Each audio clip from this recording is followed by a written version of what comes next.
Olá a todos, eu me chamo Daniele Fernanda, eu sou acadêmica do curso de Fisioterapia da Faculdade Fama. Hoje vou falar um pouco com vocês sobre a tecnologia do DNA. Alguma vez você já deve ter se perguntado quando começou a história do DNA. Vou te contar resumidamente. Ela começou na década de 50 com a descoberta da estrutura do DNA por dois caras que se chamam Watson e Crick. A partir daí, a molécula de DNA começou a ser cada vez mais estudada e investigada. Com essas investigações e estudos, foi então que se percebeu que ela é extremamente importante para as questões de herança. Então, um pouco mais à frente, na década de 70 em diante, a tecnologia do DNA recombinante toma impulso com a produção de um primeiro DNA recombinante, o da insulina. Esse impulso permitiu a produção da insulina humana por outros organismos em laboratório, com um ganho enorme, é claro, para os indivíduos que são diabéticos e que dependem do uso dessa substância. A partir daí, avançando um pouco mais, na década de 90, a tecnologia ela ganha ainda mais impulso com a produção de plantas transgênicas e, mais recente, com o desenvolvimento dos testes genéticos, o que nós conhecemos popularmente como teste de DNA.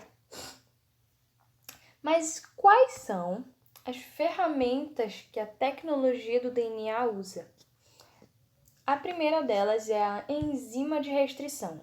Mas o que é uma enzima de restrição e onde ela é produzida?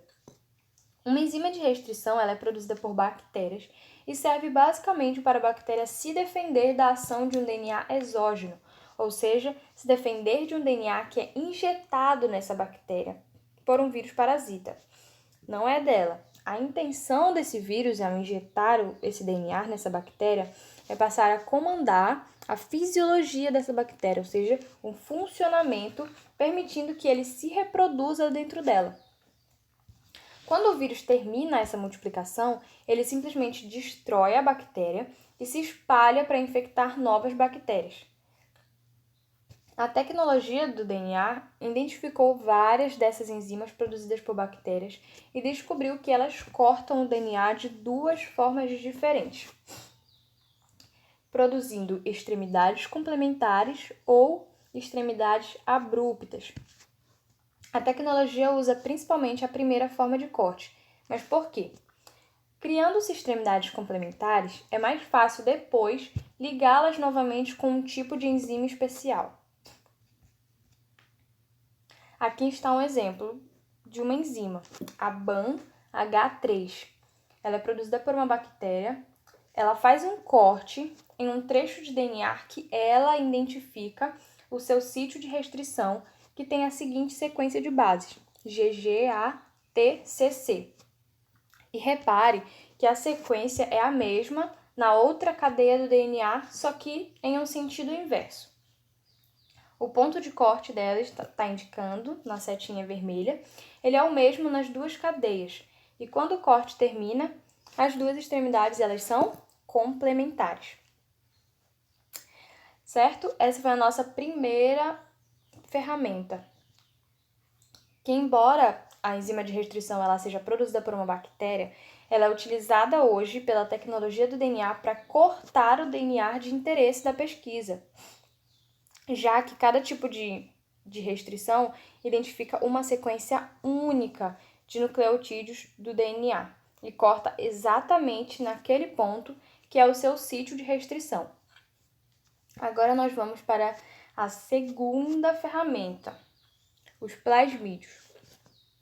Um plasmídio ele é um pequeno DNA extracromossomial encontrado normalmente em bactérias, mas também é encontrado em algumas leveduras. Ele é um DNA pequeno que geralmente apresenta 2, 3, às vezes 4 genes. E entre esses genes, prestem bem atenção, entre esses genes existe sempre, no mínimo, um que vai servir para essa bactéria resistir à ação de algum antibiótico no meio onde ela vive. Os antibióticos eles podem ser fabricados por outras bactérias ou por alguns vírus também, e servem para que esses produtores ataquem bactérias, destruam bactérias destruam bactérias que tentem competir pelo mesmo tipo de alimento e também para se defender.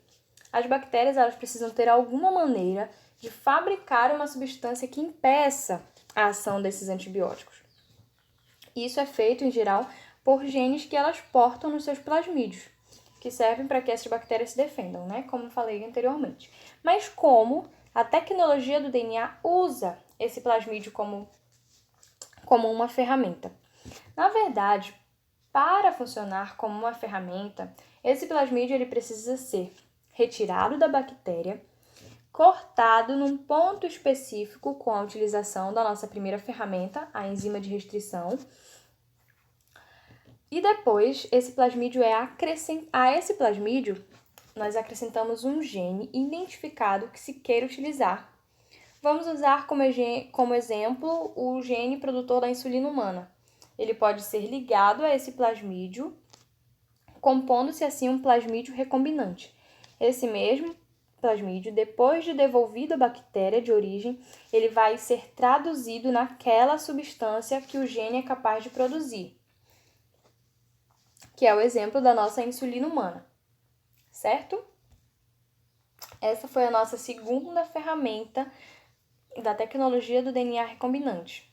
O plasmídio ele vai servir para introduzir na bactéria um gene que originalmente não era dela, mas que poderá ser utilizado para ela poder fabricar uma substância do nosso interesse. Agora nós vamos para a nossa terceira ferramenta. A nossa terceira ferramenta é um tipo de vírus, aquele mesmo vírus parasita da bactéria, o bacteriófago. Esse vírus ele é capaz de se acoplar à bactéria, injetar o seu DNA nela e esse DNA passa a comandar as funções dessa bactéria, reproduzindo o vírus dentro dela. Reparem na imagem como é um bacteriófago. Ele tem uma cápsula com uma longa cauda e dentro dessa cauda é onde se encontra o DNA e através dela ele se acopla à bactéria e injeta o DNA que ele contém para que esse DNA comande as ações dessa bactéria.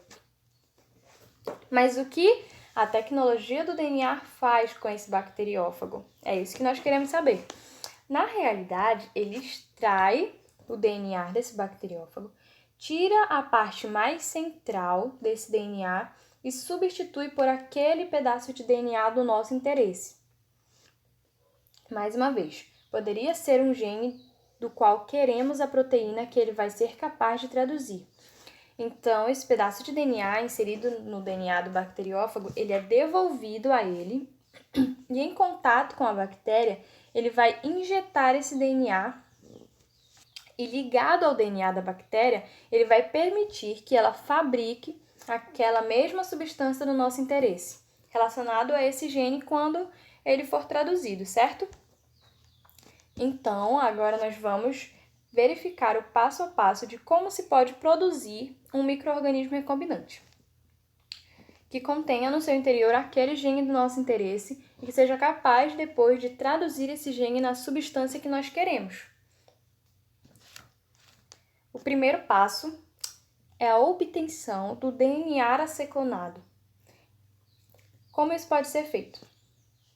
Identificando no DNA o gene do nosso interesse e cortando ele com as enzimas de restrição, que são a nossa primeira ferramenta. O segundo passo é a preparação do vetor.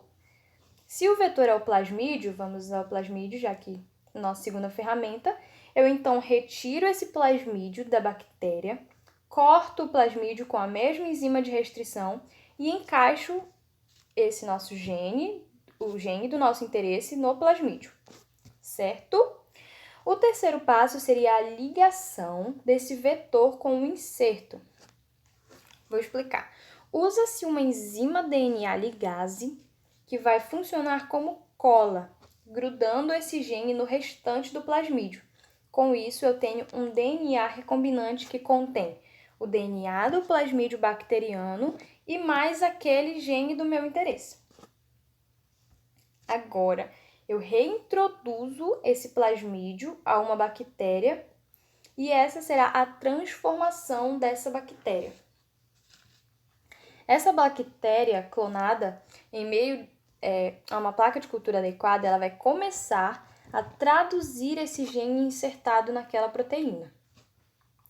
Pode ser um hormônio ou uma enzima do meu interesse, mas ela vai ter que concorrer com outras bactérias que talvez não tenham esse plasmídio e que seriam mais velozes na produção de outras substâncias, certo? Mas para que isso não aconteça, eu preciso fazer uma seleção e manter apenas essas bactérias recombinantes na minha placa de cultura. Mas como eu posso fazer isso? Adicionando antibiótico. Lembram? O plasmídio contém um gene, pelo menos um gene, que servirá como que tem resistência a antibiótico. Qualquer bactéria que não tenha esse plasmídio, com o contato com o antibiótico, vai ser completamente eliminado. E assim eu só vou ter as bactérias que irão produzir a substância do meu interesse na minha placa de cultura. Agora vamos reparar o esquema do passo a passo dessa produção. Primeiro, a molécula de DNA de um plasmídio circular é cortada, utilizando-se nossa primeira ferramenta, a enzima de restrição. Depois, ela é encaixado nesse plasmídio aberto o pedaço de DNA do nosso interesse, e ele é colado com o DNA ligase à molécula de DNA plasmidial. Após isso, ele é inserido na célula hospedeira, que irá produzir a nova proteína. Analisem bem o nosso esqueminha de construção de um micro-organismo recombinante. Agora nós vamos ver um exemplo. Esse exemplo é da produção da insulina recombinante. O DNA da insulina foi insertado no plasmídio, certo? Extraído de uma bactéria e depois de devolvido, permitiu a essa bactéria produzir a insulina humana. Essa produção de insulina humana foi uma grande vitória para os diabéticos, pois permitiu que eles deixassem de usar insulina bovina ou suína, que trazia uma série de efeitos colaterais a longo prazo. E esse é apenas um exemplo entre tantos que foram obtidos com a tecnologia do DNA. Essa foi a minha apresentação sobre a tecnologia do DNA. Espero que vocês tenham gostado e compreendido o que eu gostaria de passar até aqui. Muito obrigado pela atenção.